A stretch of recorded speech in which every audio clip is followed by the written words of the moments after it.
Después, no sé qué les pasó con el choice. Yo tengo gente que directamente no respondió el choice y los que no responden el choice no pueden aprobar, por ejemplo. Y después que fueron preguntas que fueron más que nada para analizar, ¿no es cierto?, el tema de las preguntas del choice, y quizás que eso los desconcertó. No sé si ellos tienen para decir, si quieren por el chat y te voy comentando, algún tipo de duda, lo pueden hacer mientras vos explicás algo.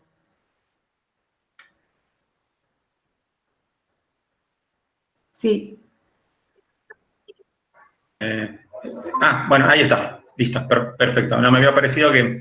Bien, chicos, ahí que mencionaba Miriam, quería hacerles un par de observaciones puntuales que la mayoría tuvo en el choice. O sea, una de las preguntas, no recuerdo de cuál de los temas, era cómo tenían que ser los materiales que trabajan a tracción, ¿sí? Y hay un porcentaje muy importante que puso que tenían que ser flexibles y extensibles. Y justamente la definición es lo contrario, o sea, tienen que ser poco extensibles, o sea, con esa definición, si yo digo que los materiales aptos para trabajar a la tracción son extensibles, un elástico me sirve para usar de tensor, ¿sí? Y créanme que no es así. Después, otra pregunta en la que hay muchos que le pifiaron, o sea,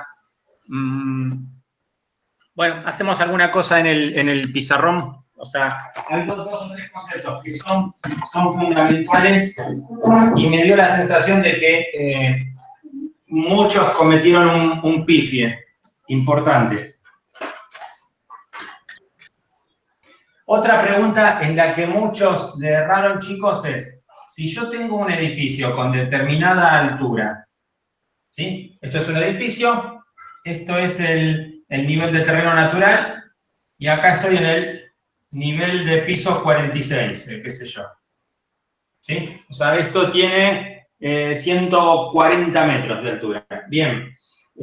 ¿Ustedes qué opinan? Si tengo la acción del viento que está empujando a este edificio, porque nadie lo hizo así, o sea, algunos pusieron la respuesta correcta, muchos pusieron la respuesta errónea. El empuje que genera el viento sobre este edificio, ¿va a ser igual a nivel del terreno que en el piso 46? No. Buenísimo, esa era la respuesta que esperaba. No, obviamente, el esfuerzo del viento sobre la pared del edificio me genera un esquema de presión, ¿sí?, que no es regular, va de cero, me hace un triangulito así, que ustedes conceptualmente ya vieron como que es una carga triangular. Entonces, a nivel de terreno, la carga de viento se reduce a cero, ¿sí?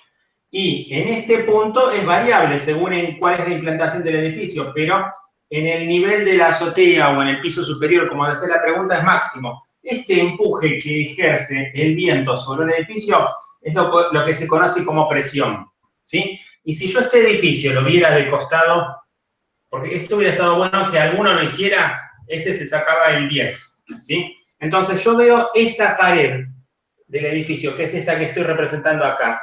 Veo que el viento me genera un empuje importante sobre esta cara, pero hay una parte que logra esquivarlo, ¿sí? Hay una parte que está obligada a rodear al edificio. Bueno, esa parte de viento, de aire que rodea el edificio, aumenta su velocidad con respecto al aire circundante. Entonces, al aumentar su velocidad me genera un vacío en la cara opuesta. Y eso me genera otro diagrama de tensión exactamente igual y contrario, ¿sí? Me hace este esquema. En un edificio, esto se conoce como la succión. Y es igualmente de importante y casi diríamos que es más peligroso, porque digamos que en la cara que se opone a la acción del viento es donde el viento me va a tirar las cosas hacia adentro. Pero acá el macetero, no sé, la ropa que yo haya puesto a colgar se la va a tratar de llevar, ¿sí? Es casi más peligroso el esfuerzo que genera la succión, ¿sí? Entonces, esto, exagerándolo bajo la acción del viento, va a sufrir esta deformación. Y otra cosa que hubiera estado bueno que alguno pusiera, se explayara, es, yo tengo un edificio que tiene una determinada superficie en cada nivel, ¿sí? Cada piso tiene la misma altura y la misma superficie, no sé, 600 metros cuadrados en el piso 24. Bien, ¿cuál dicen ustedes si esta es la dirección principal del viento? ¿Cuál dicen ustedes que va a ofrecer mayor resistencia al viento? ¿El cuadrado, el redondo, el rectangular? El cuadrado. Sí, podría ser, pero quizás esta pantalla, ¿sí?, es más perjudicial para la acción del viento, porque esto focaliza el empuje en toda una cara completa, ¿sí? Este es el caso más desfavorable. Y lamentablemente es el que uno pide, o sea, es el que se pide en las áreas turísticas. Si ustedes tienen que hacer un hotel en la costa, o no sé, en Bariloche, al pie de un cerro, todo el cliente va a pedir esto, porque quieren que la mayor cantidad de habitaciones posibles tengan la mejor vista posible, al lago, a la playa, a la montaña, al cerro, a lo que sea. Pero yo tengo que diseñar la obra de tal forma de que entonces pueda soportar este esfuerzo sin que le produzca, daños importantes, ¿sí? Ese era un problema grave en el que la mayoría le pidió. Otro, ¿sí? Otro en el que hay muchos que pifiaron es, yo tengo un voladizo, ¿sí? Tengo una viga en voladizo, que está empotrada, y tiene una carga en un extremo. Entonces la pregunta era, ¿cuál es la deformación que sufren las fibras superiores? Si nosotros consideramos el tramo central de la viga, las fibras superiores son las que están arriba, las inferiores son las que están abajo. Y si yo le pongo una carga vertical descendente P en el extremo, ¿cuál es la deformación que sufriría esta viga? Esta viga se va a curvar hacia abajo, se va a girar así, ¿sí? Y al girar así, digamos que las fibras superiores se traccionan o se alejan y se incrementa su longitud, y las inferiores se comprimen. Eso era lo que pretendíamos que respondieran. Y de ser posible alguno, para apuntarle al 10, que hiciera este dibujito. Las fibras superiores, en este caso, están sometidas a tracción o se alejan, y las fibras inferiores sufren compresión.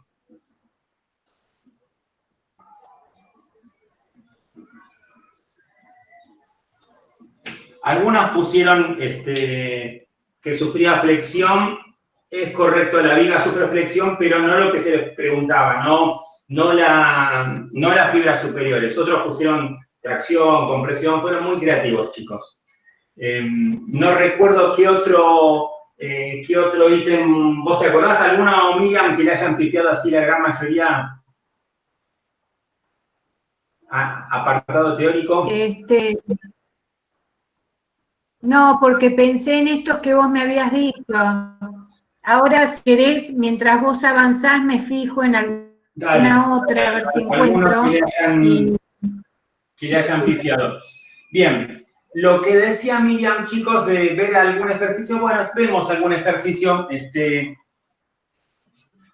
puntual, fundamentalmente para los que tienen que recuperar. El ejercicio que les pedía hace un momento, la verdad, a mí particularmente me decepcionó un poco, porque habíamos hecho un par de ejercicios muy parecidos la clase anterior, y hay un porcentaje muy importante que no pudo resolver el tema del momento. Así que ténganlo presente eso.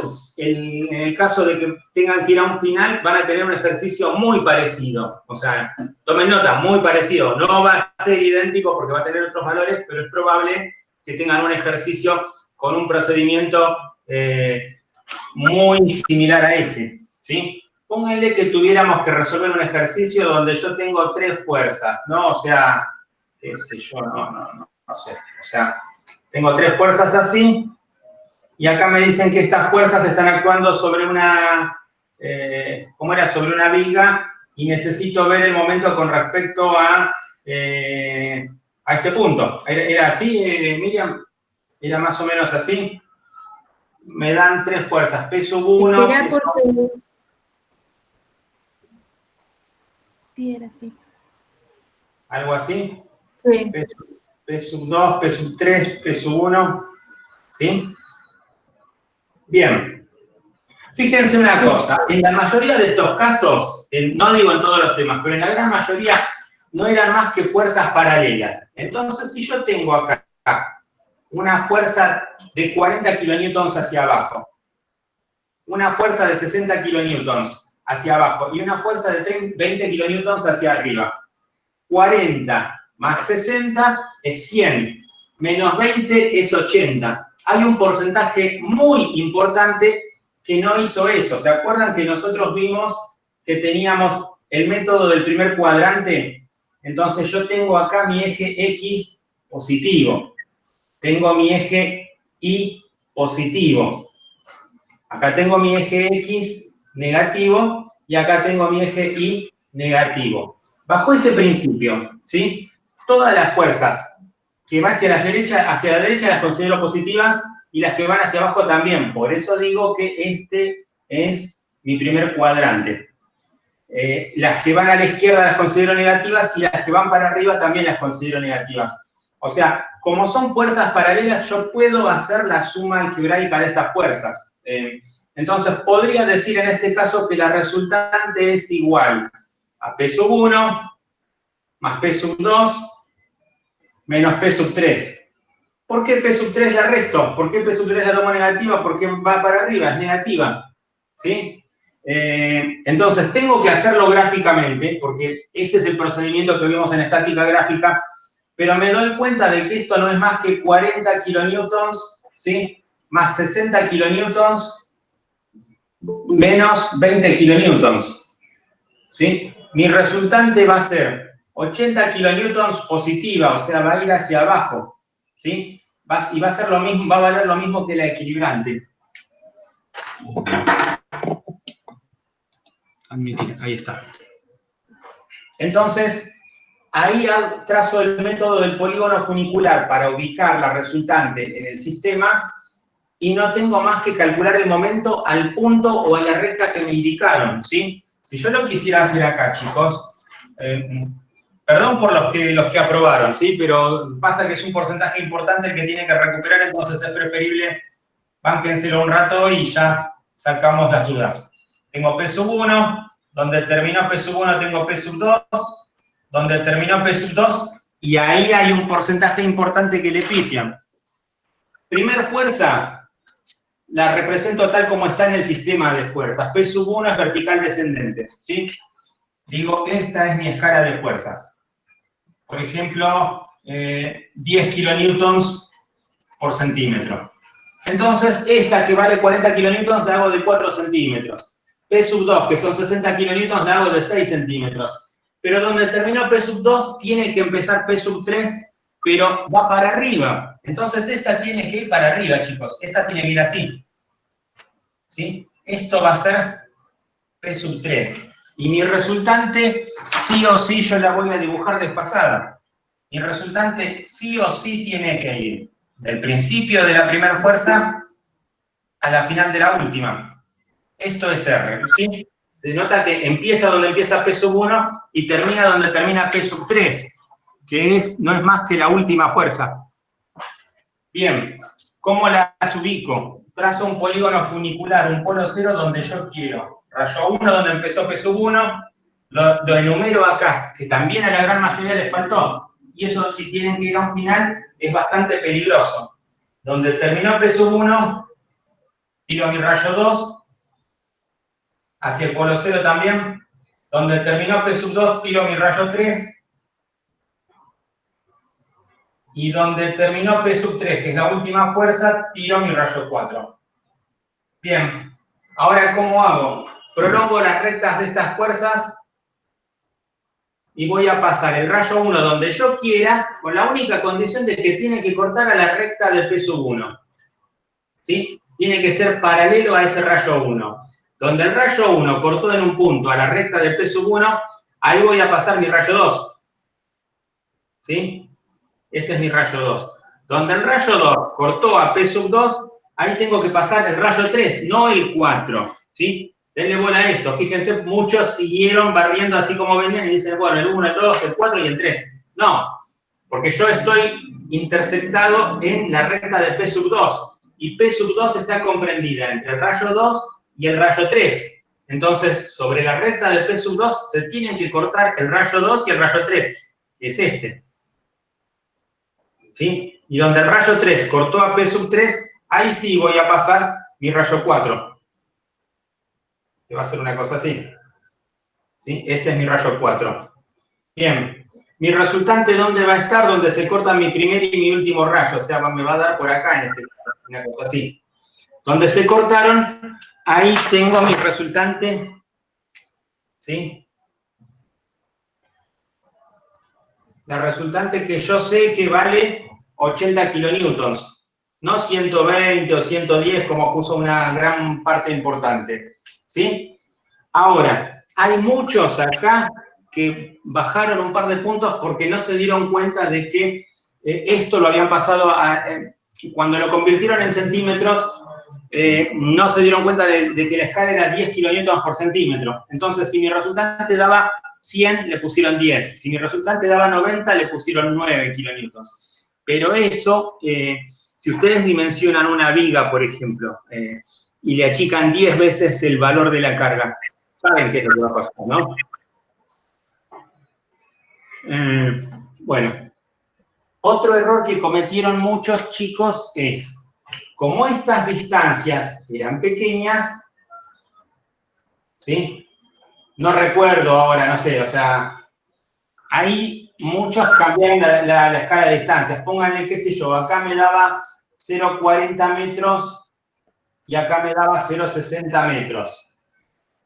Entonces, si yo mido esto en esta escala, esto serían, no sé, 0,80 metros. No le pusieron 0,80 metros. Como lo cambiaron de escala, lo multiplicaron por 10, les dio 8 centímetros, pusieron 8 metros.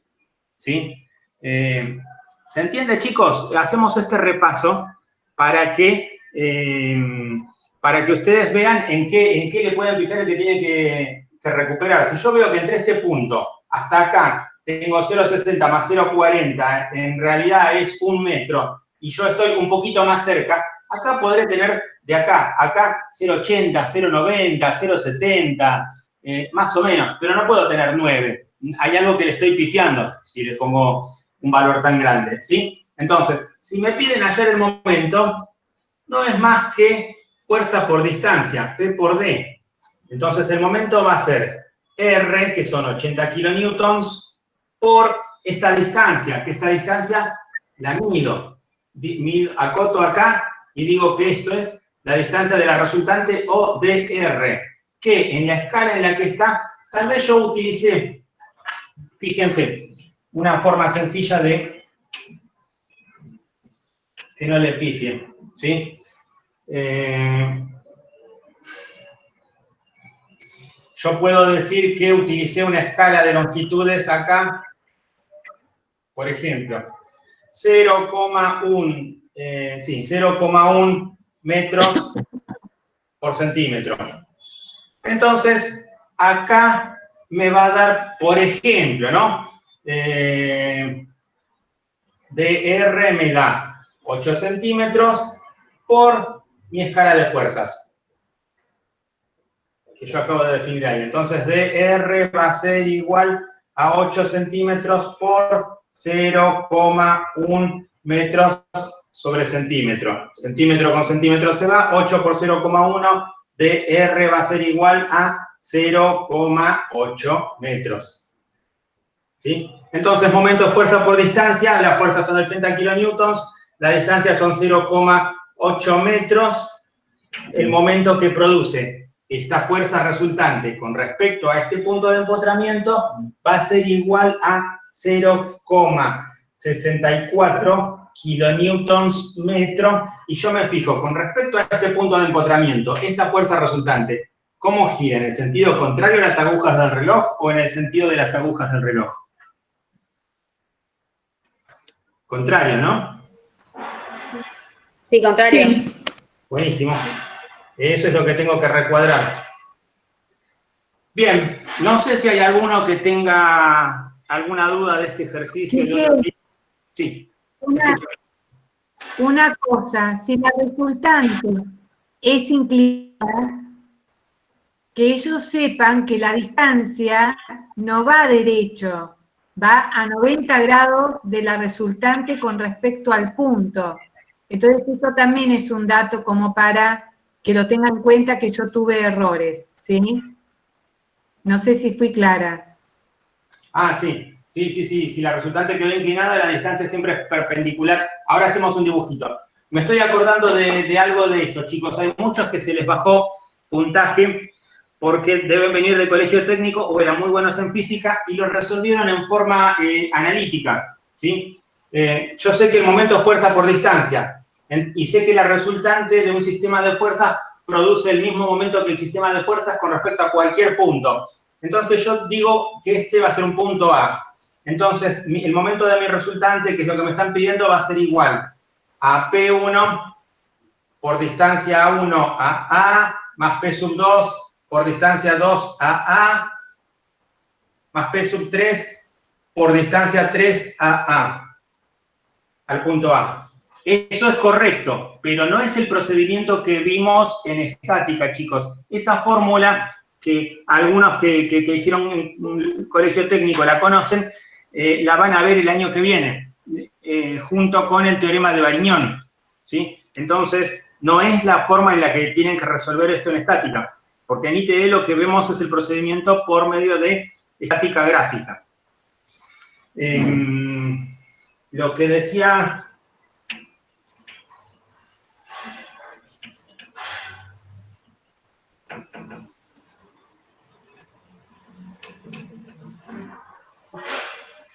Lo que decía Miriam, chicos, es, o sea, yo tengo un sistema, no sé, de una fuerza así, otra fuerza así, y otra que viene ahí, no sé, P sub 1, P sub 2, P sub 3, y me daban, no sé, una coordenada con respecto a un punto acá, ¿sí? O sea, si la resultante tengo P sub 1, voy a inclinar así, esto es P sub 2, y P sub 3 es un cachito así, la resultante es inclinada, bueno, esta me dio un poco inclinada. Créanme, esa es una resultante inclinada así, la exageramos un poco más. Cuando yo trazo los rayos y digo, bueno, acá viene el rayo 1, el rayo 2, el rayo 3 y el rayo 4, la resultante pasa por acá, la resultante siempre la tengo que pasar con el ángulo que yo obtuve en el sistema de fuerzas, ¿sí? Si esta me quedó inclinada, no sé, 10 grados, esta tiene que estar inclinada 10 grados. No la puedo verticalizar bajo ninguna circunstancia. Eso no es admisible porque el año que viene van a ver que cada fuerza tiene proyecciones en cada uno de los ejes, y si ustedes dicen, bueno, la tiro toda sobre el eje Y, estamos cometiendo una aberración de estática, estamos despreciando las cargas horizontales y se las estamos sumando a las verticales, que no hay forma de justificarlo. Bueno, no sé, Miriam, ¿qué más podemos, o si alguno quiere preguntar algo, chicos? Marcale la distancia, Quique, o sea, pasarle una paralela entre la resultante y el punto A. Esta es la resultante, chicos, ¿sí? Y este es el punto A con respecto al que yo tengo que sacar momentos, ¿sí? La distancia siempre la voy a tomar perpendicular a esa fuerza. O sea, yo pongo algo que me permita medir el ángulo, entonces la distancia siempre va a ser así, respetando acá un ángulo de 90 grados, ¿sí? Eso puede variar un poquito de la horizontal o puede variar mucho, pero varía, eso es garantizado, chicos. Sí, eso es importante porque yo noté esa deficiencia. Y otra cosa, que noto como que no leen las consignas. De repente el enunciado dice, sacar los valores de la columna A y la columna B, o sea, qué carga tiene cada columna. Y lo dejaban, digamos, la respuesta en lo que es la resultante, y no lograban determinar el valor que había en CA y en CB. Lo dejaban ahí. Entonces está incompleto el ejercicio. Ah, sí. Bueno, sí. No sé si a vos te pasó, pero a mí me ha pasado. Tenés razón, ya me había olvidado de eso. Chicos, hay varios temas también que les tocó un ejercicio que ustedes tenían una viga, ¿sí? Y tenían 3 cargas. No importa demasiado, pónganle P sub 1, 50, P sub 2, qué sé yo, 30, y, no sé, P sub 3, 10. Bien, la resultante, ¿cuánto vale? Vale lo mismo que el ejercicio que hicimos recién. Este es P sub 1, 50, P sub 2, 30. Y donde terminó P sub 2, vamos para arriba con P sub 3. ¿Sí? Entonces, mi resultante va a ir del principio de la primera al final de la última. Pero es bajo el mismo principio que vimos hace un rato. ¿Sí? Esta es la resultante. ¿Que cuánto vale? Más 50, más 30, menos 10. O sea, mi resultante tiene que valer 70. ¿Sí? 50 más 30 es 80, menos 10 es 70. No puede valer 90, no puede valer 100, no puede tener otro valor. Y cuando ustedes descomponen ustedes van a decir, esa fuerza resultante, bueno, me queda, no sé, por decir algo acá. Cuando tracé los rayos, hice todo el sistema y dije, bueno, la resultante que vale 70 kilonewtons está acá. Y les pide el ejercicio que la descompongan en 2 direcciones, en A y en B.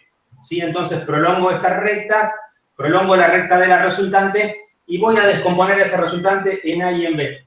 ¿Cuánto tienen que valer sumadas FA más FB? Pónganle que yo acá hago el segundo procedimiento ahora, que es descomponer esa resultante. Tiro un rayo 1' donde yo quiera, tiro un rayo 2' donde yo quiera, ¿sí? A un polo cero.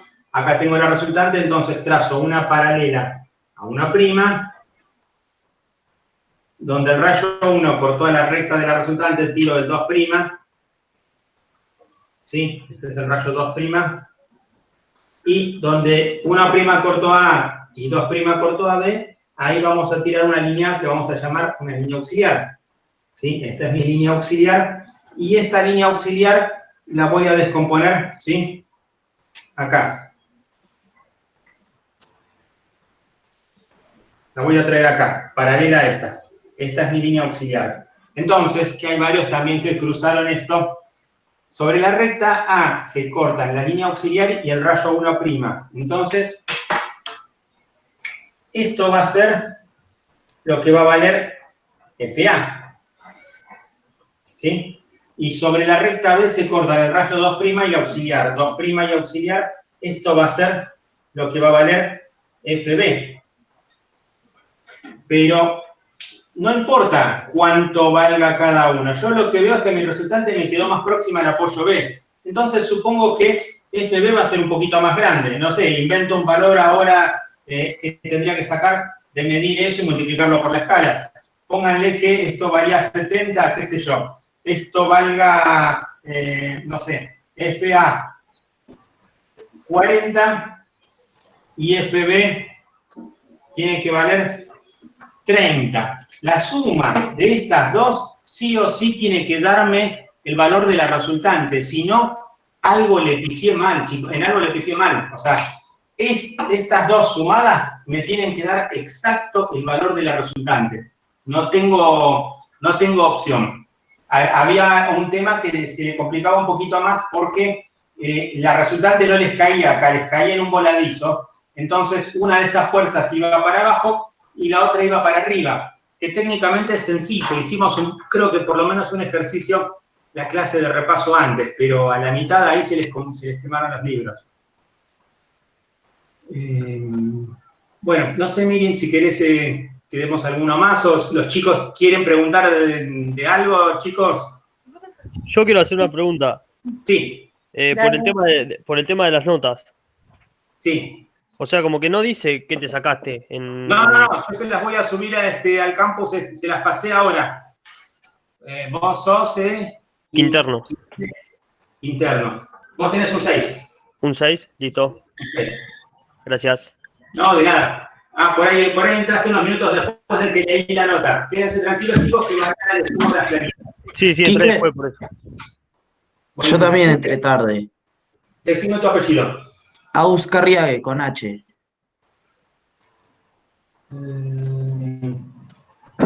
Para. Carriague. 7. Gracias. Gonzalo Carriague, tenés un 7. Listo, gracias. No, de Profe, yo nada. también entré tarde. Decime, Isabel, claro. David, vos tenés que recuperar, Isabel. Ok, ¿y dio las fechas? No, seguramente va a ser después del segundo parcial. Sí, o sea, porque ok. pueden recuperar uno de los dos. Ok, gracias. No, de nada. Chicos, la idea es que si algo quedó así atado con alambre, algún concepto, pregunten ahora. No tenemos problema en resolver algún ejercicio tipo de lo que tengan dudas. Vamos a tratar de, previo a los que tienen que recuperar a la fecha de recuperatorio, o sea, también dedicarle unos minutos a hacerles un repaso si algo no quedó claro. Pero básicamente lo importante acá es que lo practiquen ustedes, ¿sí? Porque por lo que vemos, la mayoría cometió errores muy pavos de escala, de sentido, ¿sí? Sí, eso, profe, ¿puede explicar el tema del sentido? Porque ahí es donde yo me confundo. No sé si tiene que Buenísimo. cerrar o... Sí, no hay problema. Mirá. Por ejemplo, ¿en qué le pifiaron muchos el tema del sentido? ¿Vieron ese ejercicio que tengo? Tengo una losa. Sí. En esa losa puse 2 tornillos y ahí pongo 2 hilos con ángulos diferentes, ¿no? O sea, no sé, qué sé yo, 30 y 45 grados. Y acá aplico una carga, P. Póngale, no sé, 5 kilonewtons. Bien, entonces yo tengo esos ángulos. Para resolver esto tengo que definir una escala de fuerzas. No me interesa la escala de longitudes porque no necesito, acá no tengo distancias. Entonces digo, por ejemplo, tengo 1 kilonewton por centímetro y voy a representar esta fuerza así como viene en esa escala. 3, 4, 5. Esto es P, que vale 5 kilonewtons. Entonces yo lo que tengo que hacer es decir, le paso por un extremo una paralela, vamos a llamar a este el segmento AB y a este otro el segmento BC. Yo lo que necesito, lo que me pide este enunciado es determinar el esfuerzo que tiene que soportar este tramo de cable que llamo AB y este otro tramo de cable que llamo BC. Porque con esos datos yo después lo voy a dimensionar. Entonces, acá lo dibujé mal, lo dibujé parecido, pero créanme que si tiene esos ángulos no sería tan simétrico. Entonces, yo tendría que pasarle por un extremo una paralela a uno de estos segmentos. Póngale al segmento AB. ¿Sí? ¿Cómo haría eso? Respetando este ángulo que yo definí ahora de 45 grados. ¿Sí? Trazo un segmento, no me importa hasta dónde va a ir. De hecho, no lo sé. Y por el otro extremo, hago exactamente lo mismo con el otro segmento, BC. En este caso, este va a ser más plano porque este tiene que respetar un ángulo de 30 grados. Bien, entonces obtuve un punto de intersección. Y yo sé que este es el punto de inicio y este es el punto de fin de la fuerza que actúa en el segmento FAB. Y de la misma forma, estos son los puntos de inicio y fin de la fuerza que actúa en el segmento FBC. Yo puedo hacer la cuenta y decir, FAB vale, no sé, lo que me dé acá. 4 centímetros multiplicado por mi escala de 1 kilonewton sobre centímetro, esto va a ser 4 kilonewtons. Y de la misma forma, FBC va a ser igual, no sé, acá me va a dar más chiquito, 2.5 centímetros multiplicado por mi escala de fuerzas, 1 kilonewton sobre centímetro, esto va a ser 2,5 kilonewtons. Bien, ahí determiné la magnitud de las fuerzas. Pero lo que yo tengo que indicar claramente es el sentido, y ahí hubo unos cuantos que le pifiaron. FAB más FBC son fuerzas componentes que me dan como resultado una fuerza igual a P. Entonces tengo que lograr el mismo objetivo. P empieza acá y termina acá. ¿Sí? Entonces, yo puedo ir a la costa por la ruta 2 o puedo recorrerme toda la interbalnearia. ¿Sí? Hago el camino largo. Entonces, pero tengo que tener el mismo, salgo de Buenos Aires y quiero llegar a Mar del Plata igual. Entonces, hago el camino largo, pero tengo el mismo punto de origen, me vengo para acá y después quiero tener el mismo punto de llegada. Debo tener el mismo punto de llegada. Entonces, estos son los sentidos posibles. No puedo ponerlos al revés, ¿sí? Hay un porcentaje importante que los hizo al revés. Entonces, después esto, con esta intensidad que yo obtuve acá, lo represento acá. Digo, esto es FAB, que va para abajo y que vale 4 kilonewtons, y esta otra es FBC, que también va para abajo, ¿sí? Y que esta vale 2,5 kilonewtons. Y esto me ratifica, ¿sí?, lo que yo de una forma más rústica tal vez ya me daba cuenta. Si yo tengo una losa y en esa losa yo pongo 2 tornillos y ahí cuelgo un cable y del cable cargo un peso, ¿qué es lo que le estoy haciendo a los 2 cables? ¿Los estoy traccionando o los estoy comprimiendo?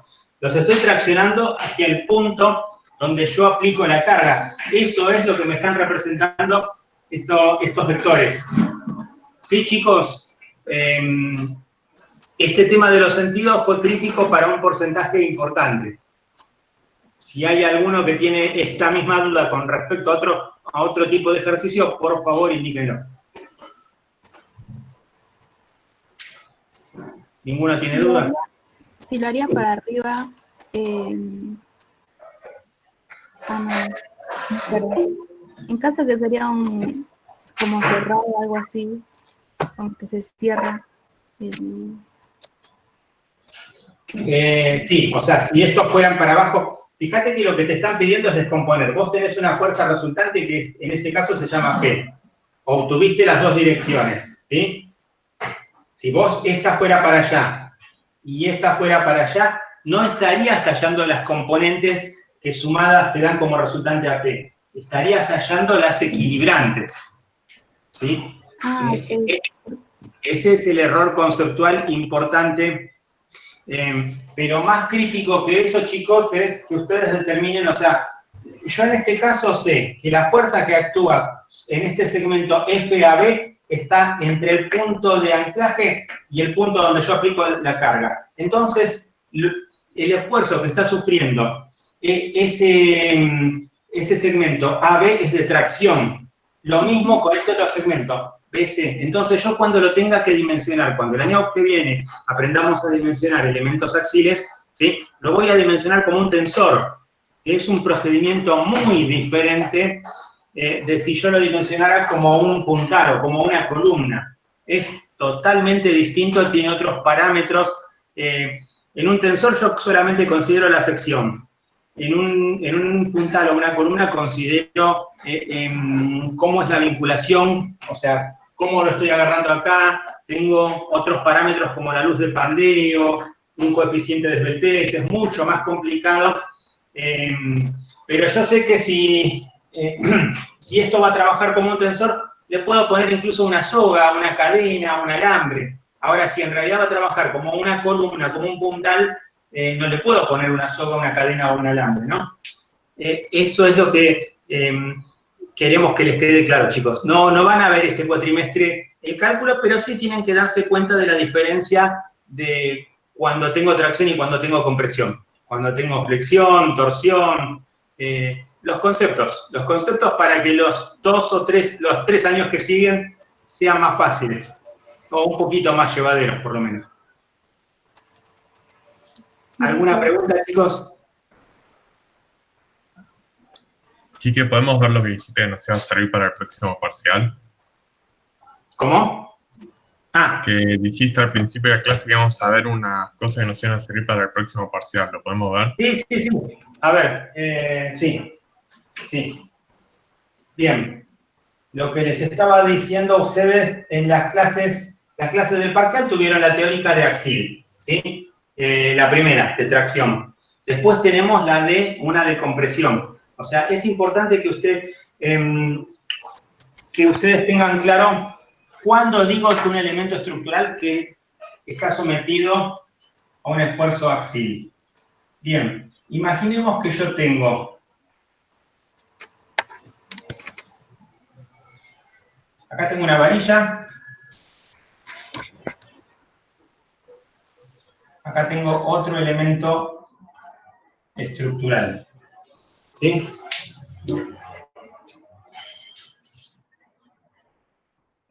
Esto que estoy representando en rojo es el eje del elemento. Vamos a tratar de reforzarles un poco la parte teórica, porque el segundo parcial va a ser fundamentalmente teórico, chicos. La parte práctica ya la vimos ahora. Entonces, sobre todo los que quieran mejorar la nota, para tener una mejor nota de final, necesitamos que se explayen un poco más en la parte teórica. Bien. Esto es solicitación axil y acá vamos a representar un elemento sometido a tracción y uno a compresión. ¿Cuándo decimos que un elemento está sometido a una solicitación axil? Cuando el eje de acción de las cargas es coincidente con el eje longitudinal. Acá vemos un elemento longitudinal que podría ser una varilla de acero, por ejemplo. No sé, una viga de madera. Perfecto. Un listón de madera, perdón, no una viga. ¿Sí? Entonces, si yo digo que tengo acá una fuerza que va para arriba y una fuerza que va para abajo, en cualquier parte de este elemento que yo corte y analice una sección, o sea, desde la sección que está arriba de todo hasta la última de abajo, yo siempre voy a tener dos fuerzas iguales y divergentes que se alejan de cualquiera de esas secciones que yo estoy analizando. En este caso, yo digo que tengo una solicitación axil o normal, se llama positiva. ¿Por qué positiva? Porque cuando la solicitación axil es de tracción, ¿sí?, se considera positiva. Si yo considero que esa pieza está trabajando, perdón, hago lo mismo, marco una sección en cualquier tramo, desde la parte inferior a la parte superior, y también tengo fuerzas coincidentes con el eje longitudinal de la pieza. Acá tengo una fuerza normal, acá tengo una fuerza normal igual y contraria. Pero acá lo que pasa es que esas fuerzas se acercan o comprimen a la sección que yo estoy analizando. Ahí digo que tengo una solicitación axil de compresión y por lo tanto la considero con el signo negativo. ¿Sí? ¿Cuál es la deformación característica y por qué tengo que considerar diferentes parámetros de estos elementos? Porque cuando yo dimensiono una pieza de tracción, solamente me interesa su sección. Yo quiero saber, a mí me preocupa cuántos centímetros cuadrados tiene, porque con ese dato y el módulo de elasticidad del material, yo puedo determinar si se va a bancar o no la carga. En cambio, cuando una pieza está sometida a compresión, influyen otros factores, como el tipo de vínculo. Si esto acá abajo está apoyado, o si además está empotrado, cosa de que no le permita girar. Necesito saber el tipo de vínculo y también la relación largo-ancho. Porque si una pieza es muy esbelta, ¿sí?, va a aparecer un fenómeno de deformación lateral indeseable que esto, no porque el material no soporte, sino porque es demasiado finito, se va a curvar. ¿Sí? Eso es lo que se conoce como pandeo. ¿Sí? Profe, perdón. Sí. ¿Podría bajar un poquito a cámara? Ah, perdón. Me seguí hablando. ¿Sí? Gracias. No, de nada. ¿Sí? Entonces decíamos que cuando una pieza está sometida a tracción, el valor fundamental que necesito determinar es su sección o su área. Esa era una de las preguntas de la teoría, chicos. ¿Sí? O sea, si necesito incrementar la resistencia a la tracción de un elemento longitudinal, ¿qué hago? Aumento su sección, porque no va a soportar la misma carga de tracción una varillita de 1 centímetro cuadrado como esto, que si la hago de 10 centímetros cuadrados, ¿sí? Cuanto mayor es la sección, mucho mayor es la resistencia a la tracción. Pero en compresión tengo que ver las características geométricas del elemento, tengo que ver el tipo de vínculo, tengo que determinar su carga crítica de pandeo, que se llama PK. Carga crítica de pandeo. ¿Sí? Según cómo son los vínculos de una pieza sometida a compresión como una columna, cuál es su esbeltez y cuáles son las características geométricas que dependen de un concepto que vamos a trabajar bastante el año que viene, que se llama inercia. Yo sé que hay una carga que va a hacer que esto empiece a curvarse, empiece a deformarse. Bueno, no tengo acá nada. Vieron que yo a esto le puedo aplicar una carga, pero si le aplico una carga importante, lo que va a pasar es que se va a bananear. Bueno, hay una carga que se tiene que calcular para todo elemento estructural que hace que esa pieza empiece a sufrir esa deformación lateral indeseable hasta un punto de colapso. Yo tengo que dimensionar ese elemento de compresión para que jamás, bajo ninguna circunstancia, llegue a esa carga crítica de pandeo, porque si no voy a salir en los diarios, ¿sí? Bien, una fórmula muy común que se les pide, chicos, en los elementos de tracción es el delta L. El delta L es el alargamiento longitudinal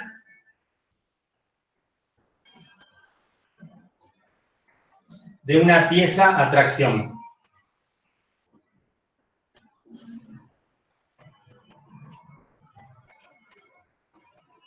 Y al que se le tome esto, chicos, en un parcial, estaría bueno que haga algo similar a lo que yo les voy a poner. ¿Qué es en criollo el delta L? Toda pieza, todo elemento longitudinal, tiene una longitud inicial sin aplicar ninguna carga, ¿sí? O sea, acá tengo una pieza que va a trabajar a tracción, acá representé su eje longitudinal, entonces yo digo, esta es mi longitud inicial, LO. Longitud inicial. Bien. Entonces, ¿qué es lo que va a pasar con esta pieza? Si yo le aplico una carga de este tipo, o sea, coincidente con el eje, pero divergente, como la que tenemos representada ahí, o sea, una fuerza que va para allá y otra fuerza que va para allá. ¿Cuál es la deformación que va a sufrir esta pieza? Se va a encostar un poco y va a incrementar su longitud un cachito. Acá lo estoy exagerando. Esto va a seguir siendo LO o L0, la longitud inicial, pero va a ser un cachitín más larga. Esto va a depender de cuánta carga le aplique y de cuál sea el módulo de elasticidad del material. Este cachito que se incrementó es lo que se conoce como delta L, el alargamiento longitudinal.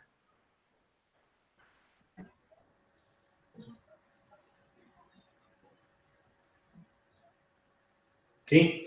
Bien, ¿y cómo se calcula el delta L? ¿Cómo podríamos determinar ese valor? Es una formulita que parece complicada, pero es bastante sencilla. El delta L, o alargamiento longitudinal, es cuestión de un poco de criterio, si no se acuerdan. Si yo digo que esta pieza mide 30 centímetros, o 3 metros, ¿cuál creen que se va a alargar más? ¿La de 30 centímetros o la de 3 metros? Cuanto más largo, ¿puedo decir que mayor es el alargamiento? Sí. Perfecto. Entonces, ese va a ser el primer factor que va a influir en la ecuación. Yo acá tengo una carga normal y acá tengo otra carga normal. Bien. El segundo factor que entra en la ecuación podría decir que depende de la carga. O sea, si tengo una varillita de 1 centímetro cuadrado, ¿se va a alargar lo mismo si le aplico una carga de 10 kilos que de 2 toneladas? No. Podría decir que a mayor carga, mayor alargamiento. Entonces, ese sería el segundo parámetro. ¿Sí? El delta L es directamente proporcional a la longitud inicial. ¿Sí? Longitud inicial. Y a la carga o fuerza normal.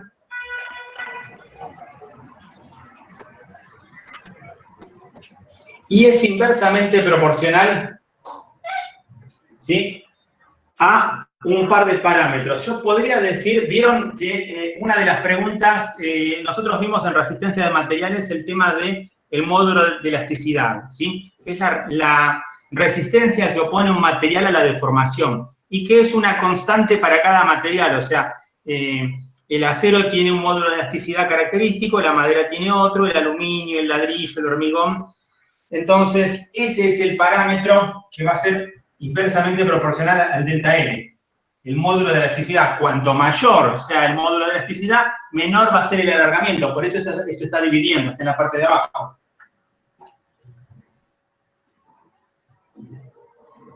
Módulo de elasticidad. ¿Sí? Y el último parámetro es, a ver, alguno que ya lo haya visto o alguno con un poco de criterio de lógica. Metí la longitud, metí la carga, metí las características del material. ¿Qué es lo que no metí de esta pieza? El área. Muy bien, muy bien. ¿Quién era? A ver si me acuerdo. Yo. Manuel, ¿qué es? Lomer. Buenísimo. Correcto. Es el área. O sea, también cuanto mayor es el área, menor es el alargamiento. Por eso este parámetro también está dividiendo. El área o superficie. Cuanto mayor área o superficie, menor alargamiento. Esta es la formulita que se tienen que acordar junto con lo que acabamos de decir. O sea, cuando decimos que una pieza está sometida a una solicitación axial de tracción, cuando decimos que está sometida a una solicitación axial de compresión. Y traten de hacer dibujitos como estos, chicos. En el apunte, en la carpeta tienen el libro de Gloria y también hay un instructivo, un PowerPoint que hizo Gloria de cada tema, que es muy didáctico, ¿sí? O sea, les refiere elementos de tracción lineales, superficiales. Nosotros acá estamos considerando los lineales, los más sencillos, ¿sí? Traten de explayarse un poco con eso. Esta formulita, si alguno se lo olvida y no tiene ganas de hacer el razonamiento que nosotros acabamos de inventar recién, acuérdense alguna regla en mnemotécnica, no sé, la negrita está alegre, la noche en Argentina, la que a ustedes más les guste, pero que les sirva para que se acuerden esto del día que lo tengan que hacer en un parcial. ¿Qué más teníamos? ¿Cómo? No, perdona, no escuché. Una consulta, ¿la E es de elasticidad? El módulo de elasticidad, exactamente. Gracias. De nada. Para cerrar el capítulo de tracción, chicos, también eso es tema de parcial, muy importante. Se les pide siempre en los parciales que ustedes representen una cercha Jauregg. Esa era una de las preguntas. No vi hoy el TP, Miriam, pero me parece que sí tienen, ¿no? Formas de tensión previa, cercha Jauregg. Me parece que llega a ese tema, sí. Ahora me fijo. Buenísimo. Les hacemos ya una para que vean.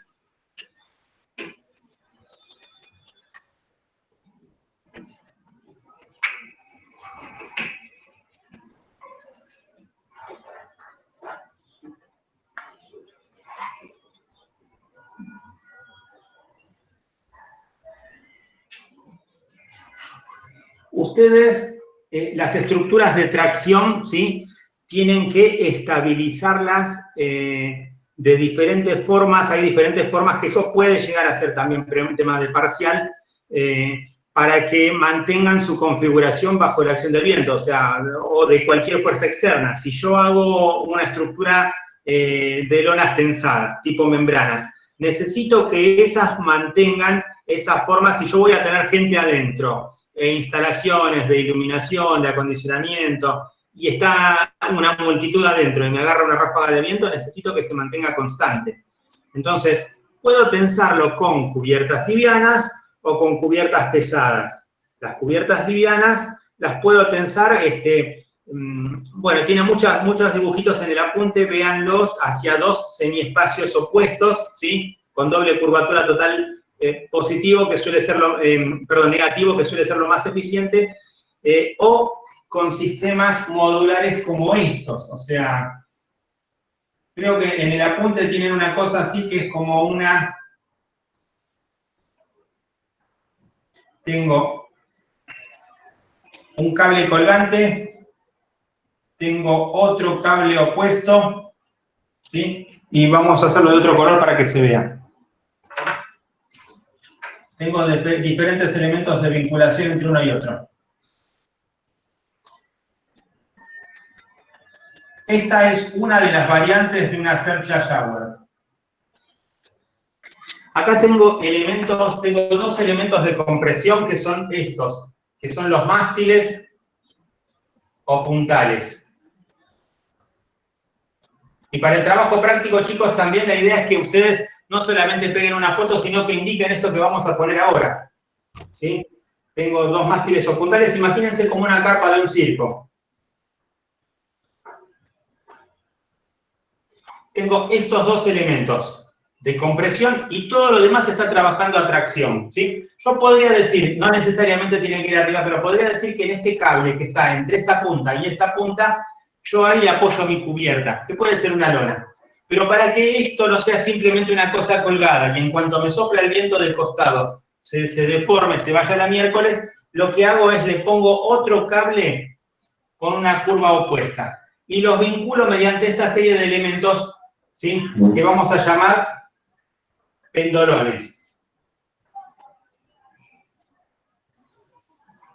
Entonces, si me piden representar un esquema de una sercha shower y los elementos que los componen, estos elementos verticales de vinculación entre el cordón superior y el cordón inferior es lo que se conoce como pendolones. Esto sería el cordón superior, ¿sí? Esto de abajo sería el cordón inferior. Y estos serían tensores.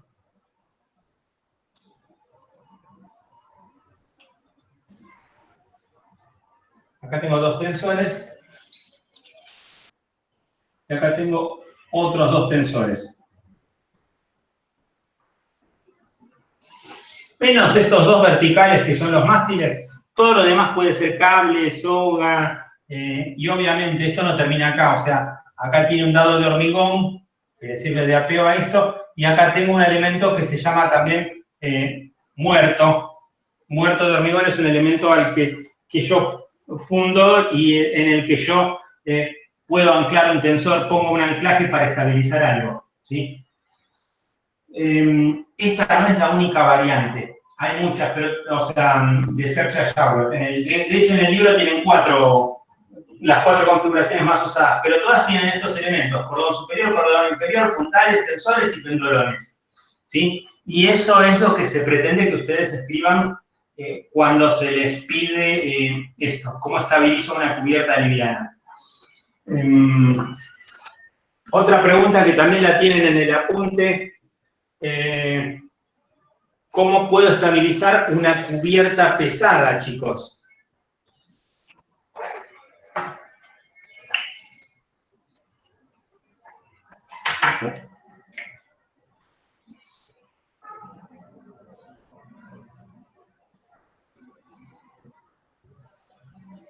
Imaginemos que yo tengo acá los dos cables que son similares a estos, yo lo tenso así, ¿sí?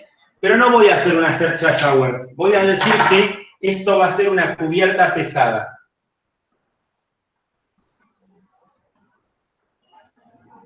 Entonces la cubierta pesada no se estabiliza generando curvaturas diferentes hacia dos semiespacios distintos. Tampoco se estabiliza con un cordón inferior que le genere tracción, que es una forma de darle tensión previa. ¿Cómo se estabiliza? Justamente como su nombre lo define, poniéndole peso. Por eso es una cubierta pesada. Entonces yo lo que tengo que hacer para diseñar una cubierta pesada, tengo que calcular o buscar como dato cuál es la acción del viento.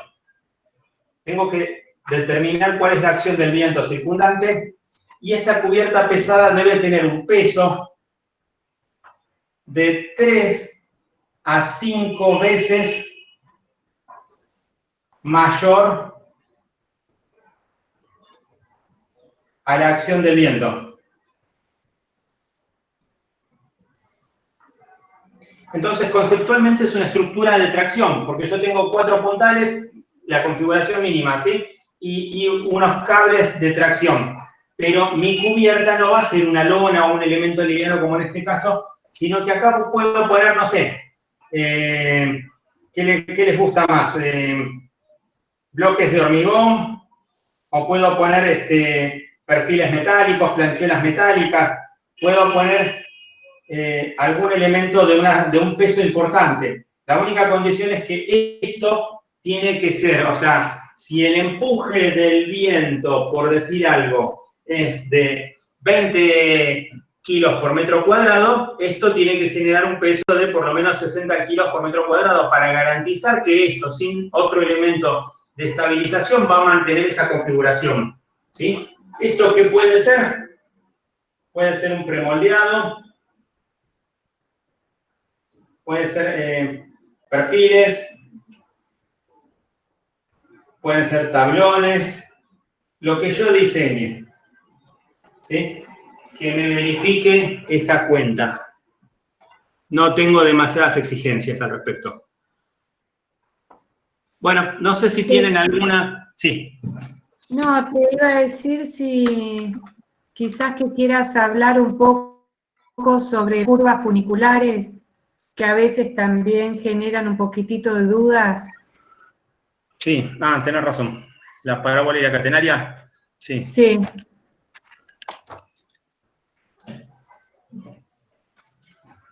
Bien.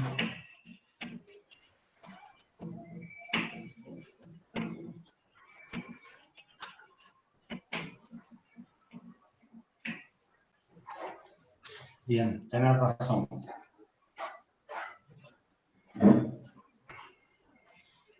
Bien. Un cable bajo la acción de las cargas puede tomar dos configuraciones diferentes, chicos. Yo puedo tener una parábola o una catenaria. La catenaria es cuando la carga está uniformemente distribuida a lo largo de la cuerda. Imaginémonos, por eso tiene su nombre, porque la mayoría se olvida de esto. Imaginemos que esta carga tiene una carga este elemento de tracción tiene una carga uniformemente distribuido sobre toda su sección, como si fuera una cadena, ¿sí? Cada eslabón de la cadena tiene, tiene el mismo peso. Entonces, la forma que va a tomar esto bajo la acción de las cargas es lo que se conoce como catenaria.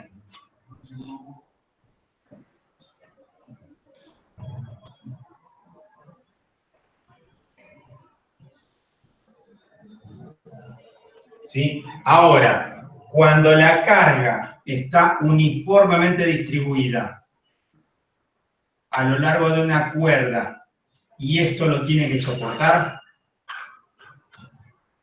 perdón, a lo largo de una línea y esto lo tiene que soportar,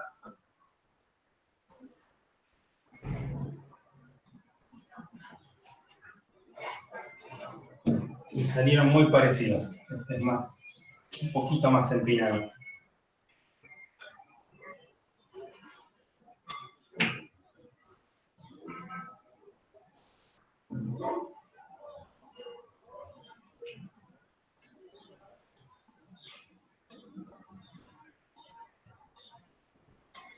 Esto toma otra configuración que es la que se conoce como parábola.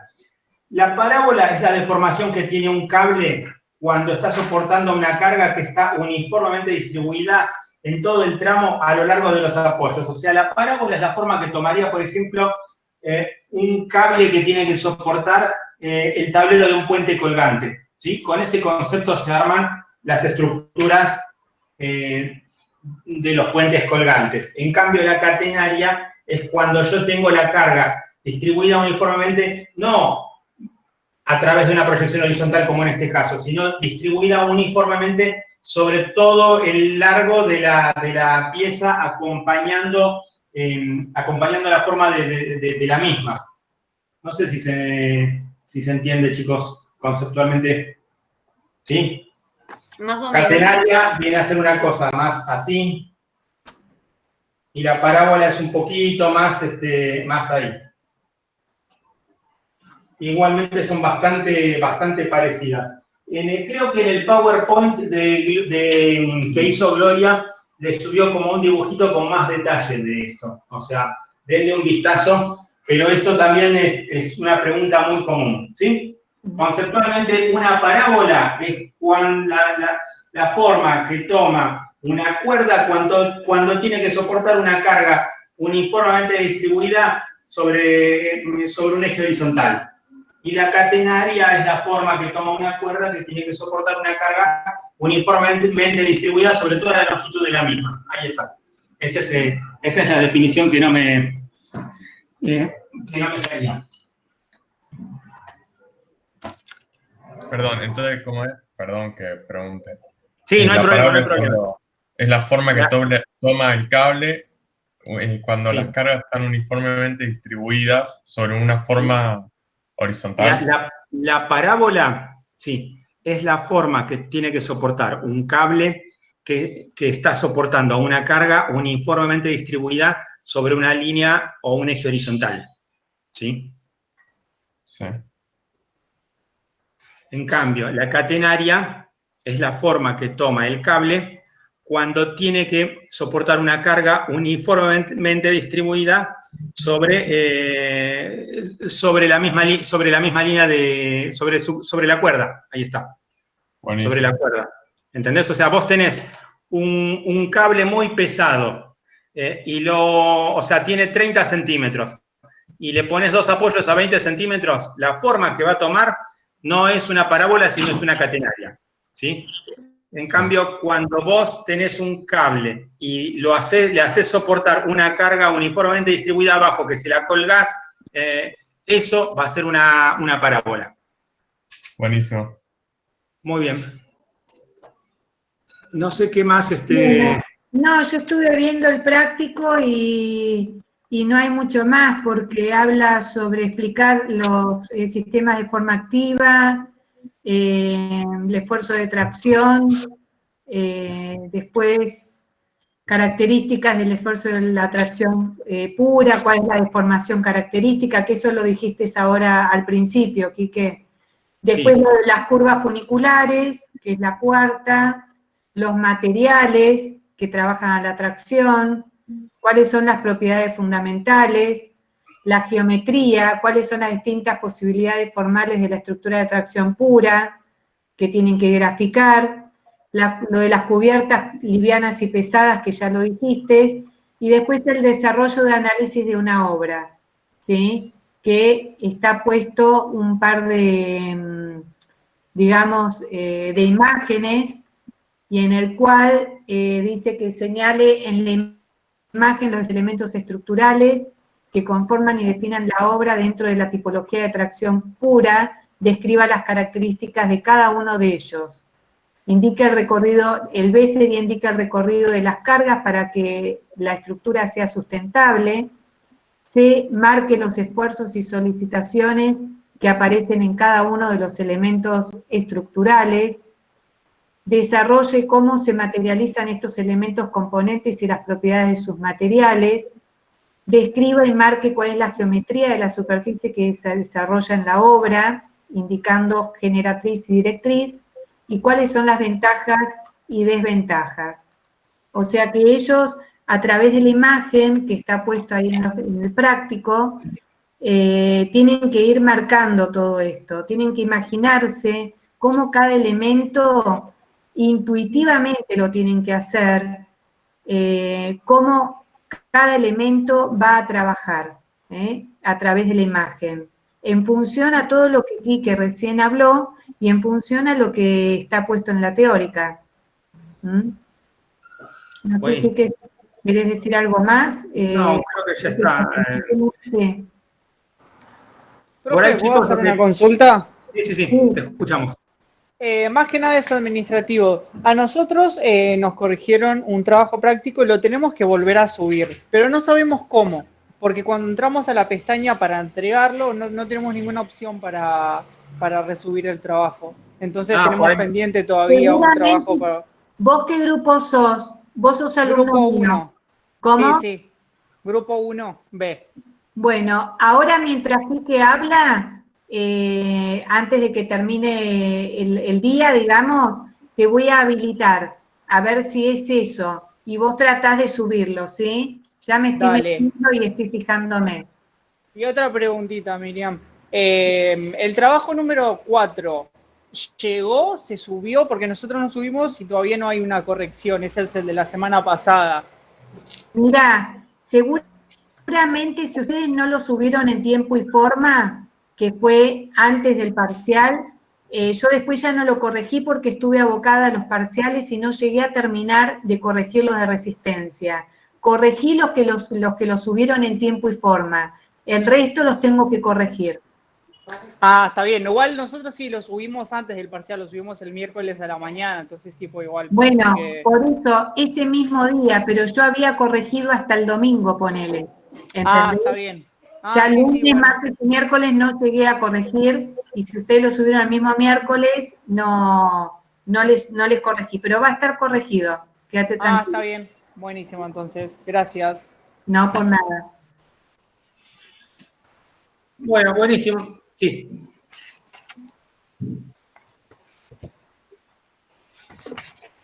Si me llegaba un mail tuyo, a ver, ya te confirmo. Dame un segundito. ¿Lo enviaste vos? ¿Tendría que figurar con tu mail? A ver, dame un segundo.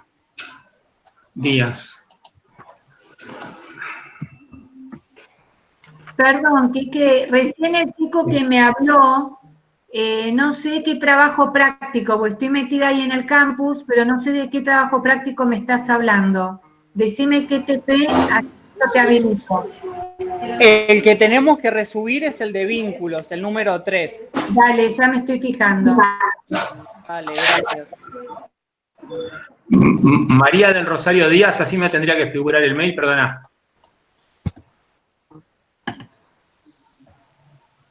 María Díaz.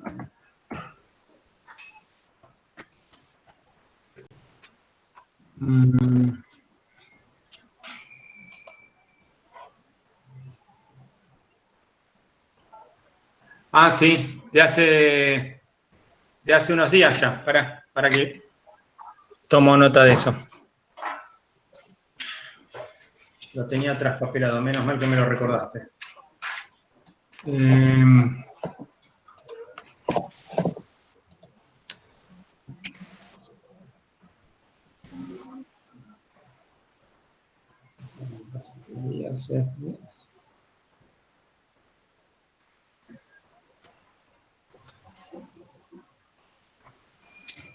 ...29 del 10. Buenísimo. Chicos, por ahí... ya está. Ahora lo veo y te lo corrijo. Maximiliano, fíjate si podés, porque ya te habilité. Fíjense antes de que cerremos el día, a ver si me decís y veo si es otra cosa o es lo que yo recién marqué. Dale, ahí nos fijamos y vemos si lo podemos subir ahora. Dale, Gracias. perfecto. Perdón, Kiko, que te corté. No hay problema, Miriam, tranquila. Sí.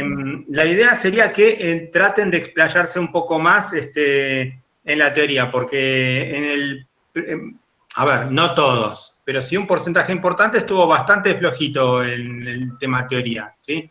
El hecho de que ahora este año puntualmente sea todo por internet plantea grandes, no sé si ventajas o facilidades, diría, para ustedes, porque les resulta tal vez más llevadero hacer el trabajo práctico circulándolo, pero en un parcial los complica. Entonces, queremos que aprovechen para este segundo parcial, que va a ser casi todo teórico, todo desarrollo como esto que vimos recién, que se explayen ustedes, que pongan más diagramas, más esquemas, quizás una formulita, el libro de la cátedra que se va subiendo capítulo a capítulo, cada fecha se les va habilitando como apoyo teórico, ¿sí? Está muy bueno en estas cosas que estamos viendo y tienen muchas más definiciones y más cosas que por ahí cuando se les pregunta eso a nivel cuestionario o pregunta, ahí se nota donde hay uno que pone un renglón y medio u otro y medio guitarreado y otro que hace una carilla con dibujos y definiciones y fórmulas. Eso en el segundo parcial se va a notar mucho. Así que no los queremos asustar, simplemente queremos prevenirlos, ¿sí? Perfecto. Sí, te escuchamos. En el tema del práctico de tracción, por ejemplo, el punto 6 dice geometría, creo que son 4, puede ser. Y en el punto 7 y 8 también es como que te piden graficar las posibilidades formales.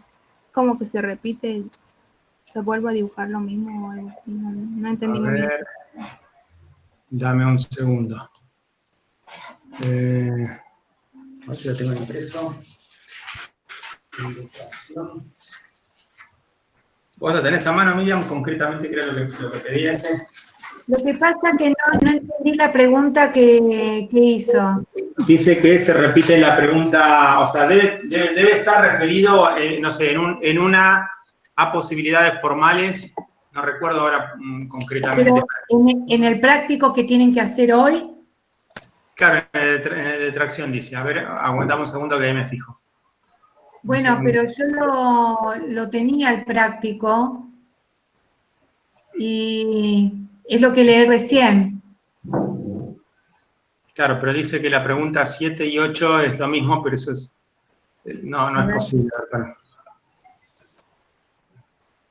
Vamos a ver.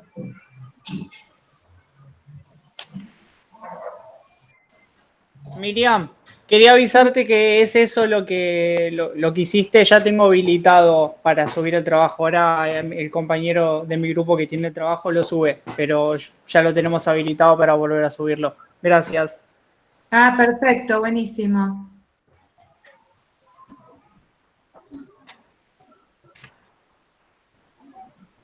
A ver, Quique, acá tengo el práctico. Sí, acá lo estoy viendo.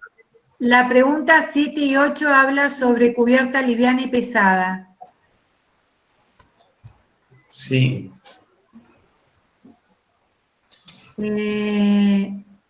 Pero una habla sobre la cubierta, son las dos preguntas iguales, pero una está referida, la 7, a cubierta liviana y la 8 está referida a cubierta pesada. Por eso habla de, en cada una en particular, definir el tipo de cubierta y graficar sus posibilidades formales. Exacto. Claro, en una vas a representar tal vez una cercha Jauregg o una estructura de doble curvatura total negativa, y en la otra van a representar el dibujito que hicimos recién, chicos. Los puntales y tensores con, no sé, bloques o premoldeados o perfiles o tablones. Y la explicación de por qué se considera una cubierta pesada, qué requerimiento tiene que cumplir.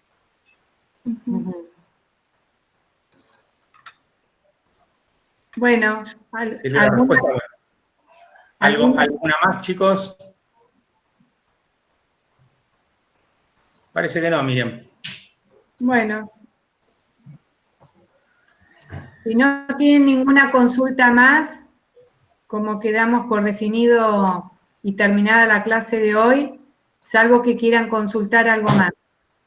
La clase que viene, si alguno tiene alguna duda con respecto a la corrección del examen, lo podemos ver y arrancamos con el tema nuevo y bueno, y nada, estamos a disposición de ustedes. Buenísimo, lo mismo, chicos. Dale, buenísimo. Bueno, qué bueno, Maxi, que pudiste subir el práctico. Si alguno tiene alguna dificultad, me escribe o lo vemos como lo hicimos con Maxi recién y lo hago en el momento, ¿sí? Bueno, Bueno. ya vamos perdiendo audiencia, ya algunos se fueron. Sí. Bueno, chicos, nos vemos la semana que viene entonces, ¿sí? Chao, nos vemos. Chao, nos vemos la semana que viene. Nos vemos, chao. Hasta luego. Chao, nos vemos. Chao, profe, gracias. Chao. Chao. Nos vemos. Quique, perdón.